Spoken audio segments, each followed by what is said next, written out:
Before I get started in this lesson, I want to give all the praise, honor, and glory to Yahweh, the God of Israel, through his only begotten Son, Hamashiach Yahweh Shah, who the world ignorantly knows as Jesus Christ. Peace to all you brothers out there that's laboring in this ministry, and also to you believers.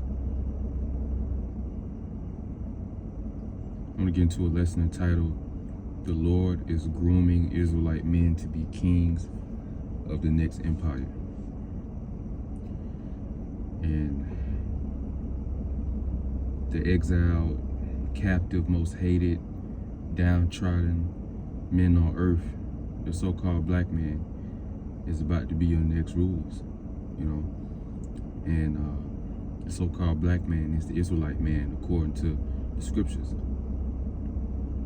And it's not just any old random Israelite that's about to rule the earth. It's the elect men of Yahweh Shah, those that possess his testimony, which is the spirit of prophecy according to Revelation chapter 19 and verse 18. The ones that's under his yoke, in service, obedience, and faith unto him in his lifetime, the ones that's continued in his word in his lifetime and bearing righteous fruit in the spirit. Those are the ones that's going to bear rule, the servants of Yahweh Shah. And it might seem far-fetched, considering our current situation, in our lower state, being at the bottom, being under the curses. But the Lord has a master plan to elevate us, and exalt us. And that plan has been revealed to us here in these latter days through biblical prophecy. And the Bible captures the rise and fall of kingdoms, and it covers the past, the present, and the future when it comes to empires, right? And if you measure the times, the time that we're living in, these current times, now we are in a monumental transition of power from Esau to Jacob. Second chapter 6 and verse 9. Esau is the end of the world, and Jacob is the beginning of it that follows. We about to come into our blessing that was promised to our forefather Jacob, having the fatness of the earth and the dew of heaven, right? So in modern times, Jacob and Esau, which is the main two characters in the Lord's movie, which is reality, right? It's so-called white man. It'll be a transfer from the so-called white man to the so-called black man, so you can understand, right? So before honors, humility, and we're being prepared for that exaltation in captivity now, through the knowledge of wisdom and understanding of the Bible, and learning righteousness and justice, wise judgment and discernment between good and evil. The Lord is training us to be judges over the earth, right? So let's start off and go to Tobit chapter 13 and start at verse 1. Then Tobit wrote a prayer of rejoicing and said, "Blessed be the God that lives forever and ever, and blessed be his kingdom. For he doth scourge and have mercy. He leads down to hell and brings up again. Neither is there any that can avoid his hand. O Jerusalem, the holy city," he's talking about the Israelites, "he will scourge you for your children's works," his actions. The Lord judges a man according to his works. He can judge a nation as well. And as it states in the book of Job, I'm going to say it's the 32nd chapter. "He will scourge you for your children's works, and will have mercy again on the sons of the righteous." So the Lord got a hold of our ass and scourged us and let us down to hell as a nation because of our wickedness, right? And hell is the grave, and it translates to the grave. It's not no underground place where your soul burns for all eternity. That's a lie, false doctrine. All right, it's what they call it, Jewish fable. It's a myth, but it's a condition. It's a state of affairs even. So he put the curses of us. He put the curses of the law on us, right, and brought us low as a nation. But he gonna have mercy and bring us up again by giving us power to subdue our enemies, sending Yahweh Shah back to deliver us from captivity, and ultimately, promoting our status to God kings off the planet and ruling the nations with a rod of iron. That's the truth. It's 1 Samuel chapter 2 and verse 7. The Lord maketh poor and maketh rich. He bringeth low and lifteth up. He raises up the poor. He raises up the poor out of the dust and lifts up the beggar from the dunghill, to set them among princes and to make them inherit the throne of glory. For the pillars of the earth are the Lord's, and he has set the world upon them. Excuse me. It's 4 o'clock. I work overnight shifts. I'm on a plantation. I've been prepping this lesson up. To go ahead and knock it out. Put up a video for the day. So, 1 Samuel 2, verse 7 through 8. The Israelite man is the poor and the beggar. We Lazarus, right? We have nothing. We at the bottom of the world's, socio-economic totem pole.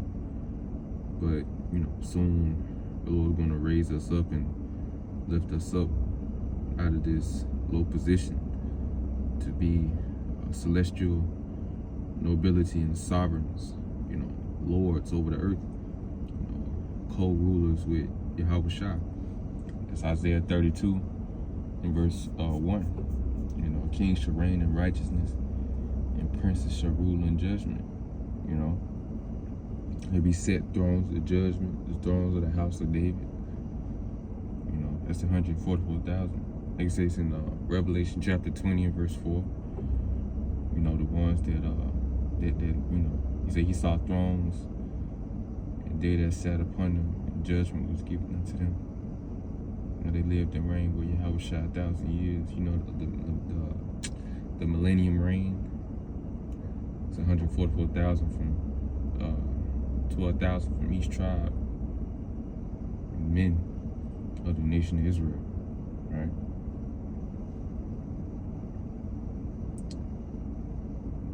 They'll be his disciples, his faithful disciples in his lifetime. Not in the Christian sense.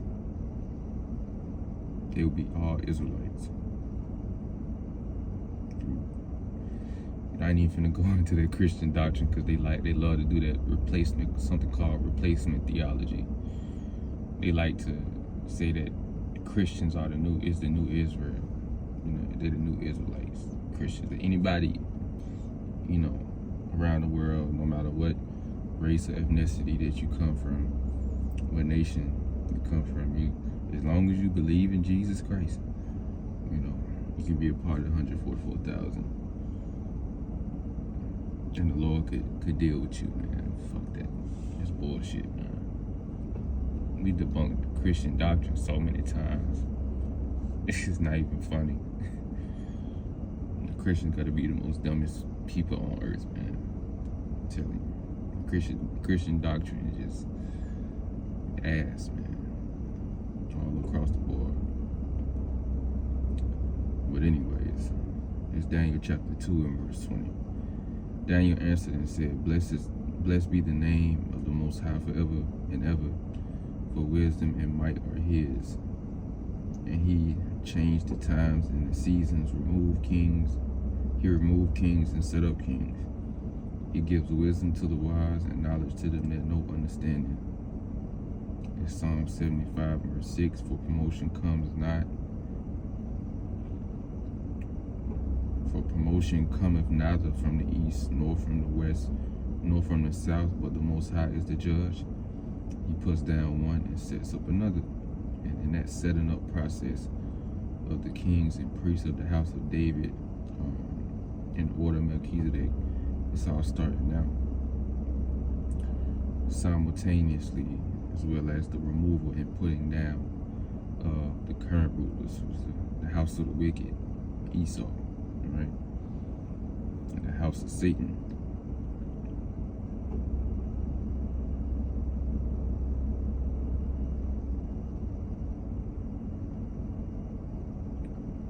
It's the book of Sirach, chapter 10, and verse 21. The fear of the Lord goeth before the obtaining of authority, but roughness and pride is the losing thereof. So the elect men of the 144,000 is being cultivated in the fear of the Lord, right? And these Edomites are being cultivated with roughness and pride. Well, in roughness and pride, right? So that means we're about to gain and they're about to lose. And they know that. They know that their time is up. Revelation 12 and 12. You know, Esau can come down with great wrath, knowing he had but a short time, because he was a sore loser, right? And he gonna try to take down as many jakes as he can with him. Because he the devil like that. But we up next. Many kings have sat down upon the ground, and one that was never thought of have won the crown. So we're the last nation, the last group of men that the world expects to gain rulership and power and authority over the planet. But it's the truth. And the Bible illustrates this fact. Wisdom of Solomon, chapter 6 and verse 20. Therefore the desire of wisdom brings to a kingdom. If your delight be then in thrones and scepters, O ye kings of the people, honor wisdom that ye may reign forevermore. And we kings of the people, the Lord have made us kings and priests after the order of Melchizedek. And it's also echoed in the law as well. So wisdom is synonymous with Yahushua. 1 Corinthians 1 and 24, right? Yahushua is the wisdom of God. So the desire of Yahushua brings to a kingdom. Honor Yahushua that you may reign forevermore. Because this kingdom that's about to be established on earth, the kingdom of heaven, the greatest empire that ever ruled the earth, right? That kingdom belongs to him. You know, the Father saved the best for last. And you read Daniel chapter 7, when this kingdom was given to him, you know, was given to his son, Yahushua. I want to say Daniel chapter 7, verse 24. But if I'm not mistaken, you know, the Lord was giving him an everlasting kingdom. Let's grab that real quick. Just for the sake of edification, just to put in the context, Yahushua is the ultimate ruler, and we want to reign. You have to honor him.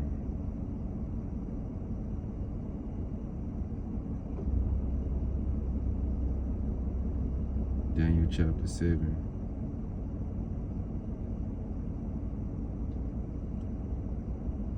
Verse 13 says, and I saw in the night visions, and behold, one like the Son of Man, which is the Savior, who they would call Christ, Yahushua, came with the clouds of heaven, and came to the Ancient of Days, which is the Father. And they brought him near before him. And there was given him, Yahushua, Jesus, dominion and glory and a kingdom, that all people, nations, and languages should serve him. His dominion, these are possessive pronouns. His dominion is an everlasting dominion which shall not pass away, in his kingdom that which shall not be destroyed. So it belongs, his kingdom belongs to him. He's the ultimate king. He's at the top of the pyramid, second to none other than the Father himself.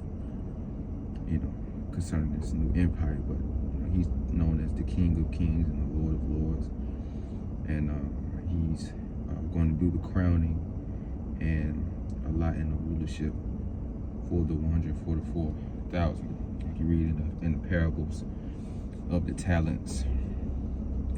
He said, "Well done, thou good and faithful servant. Thou hast been faithful over a few things. I'll make thee ruler over many things. Enter thou into the joy of thy Lord." Thou hast gotten this. I'm gonna give you. You got this amount of. You flip this amount of talents. I'm gonna give you rulership over this amount of cities. We read about the crowning ceremony in 2 Kings chapter 2.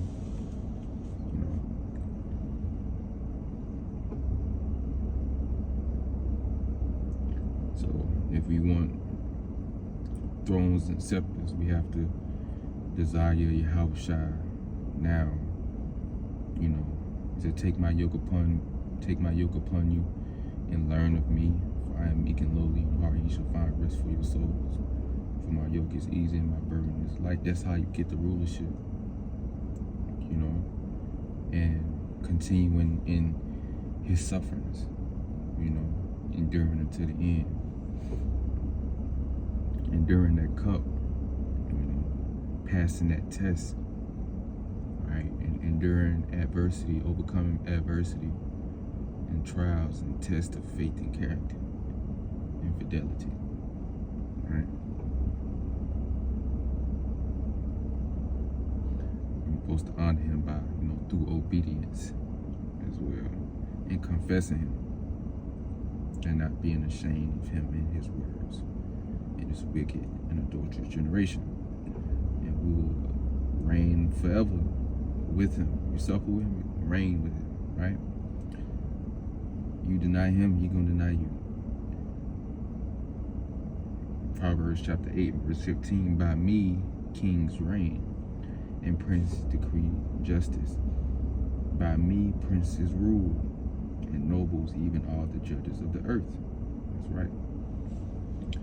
Luke chapter 22 and verse 28, ye are they which have continued with me in my temptations, and I appoint unto you a kingdom as my Father hath appointed unto me, that ye may eat and drink at my table, and sit on thrones judging the 12 tribes of Israel.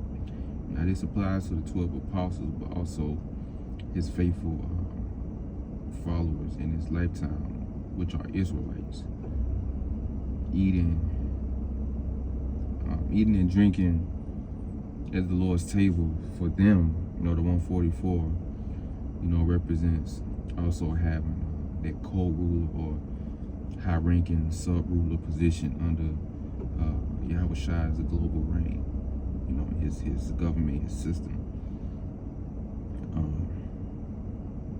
The 144 not going to be at the top like David or the apostles, but they would more than likely serve as regional rulers over cities spread out, around the planet. 144,000 kings and priests, helping to govern and teach the nations or enforce the laws, statutes, commandments in the earth. So they pretty much gonna be like the pillars of the righteous government of the Lord's house. The pillars of the house of David, Revelation chapter 2 and verse 26. And he that overcomes and keep my works unto the end, to him will I give power over the nations, and he shall rule them with a rod of iron, and as the vessels of a potter shall they be broken into shivers, even as I received of my Father. So overcoming adversity, overcoming the time of mark of the beast, the outward temptation. When the RFID microchip be made mandatory, Revelation 13 and 16. Overcoming all of the trials and tribulations and suffering that we have to undergo, entering in at the straight gate, this narrow path, entering into the kingdom of heaven. Through much tribulation shall we enter.